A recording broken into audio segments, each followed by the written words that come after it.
ભજનનો પ્રભાવ એ જ પ્રકાશ.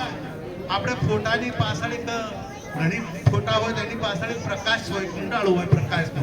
એમ આ પણ એક પ્રકાશ છે કે જો આપણે ડાયરો મહારાજ વ્યક્તિની રીતે ભલે અડાલજમાં હતા, પણ તે મહારાષ્ટ્રમાં જોતો ડાયરો, રાજસ્થાનમાં જોતો ડાયરો, તમે મધ્યપ્રદેશમાં જોતો ડાયરો, તમે જે જગ્યાએ જોતો ડાયરો. ડાયરો સિવાય બીજું કોઈ છે નહીં. અત્યારે તમે કોઈ પણ જગ્યાએ જો તો ડાયરા મહારાજની વાતો થાય. આ ભજનનું પરિણામ છે અને એ ભજનના પરિણામને લઈ અને મહારાજ અમર છે. એ કોઈ અમર હતા અને અમર છે એમને કોઈ દાડો એ કે સૂર્યચંદ્ર રહેશે ત્યાં સુધી એમનું નામ અમર રહેશે. એમના કુટુંબને હું વંદન કરું છું, એમને વંદન કરું છું, સર્વે મહાપુરુષોને વંદન કરું છું અને એમના પરિવારમાં એમના પુત્રો પણ જે ડાયરો મેં મહારાજે જે મહિમા ચલાવ્યો છે એવો ને એવો મહિમા ચલાવે એવો બધા મહાપુરુષોને વિનંતી કરું કે બધા આશીર્વાદ આપજો કે એમનો પાછળ આવો ને આવો મહિમા ચાલે.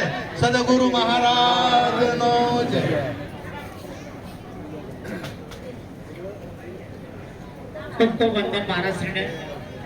અહીંયા ઘનસારા મહારાજ પણ વધાર્યા છે, એ પણ મહારાજ શ્રીને શ્રદ્ધાંજલિ આપશે એમના શબ્દો.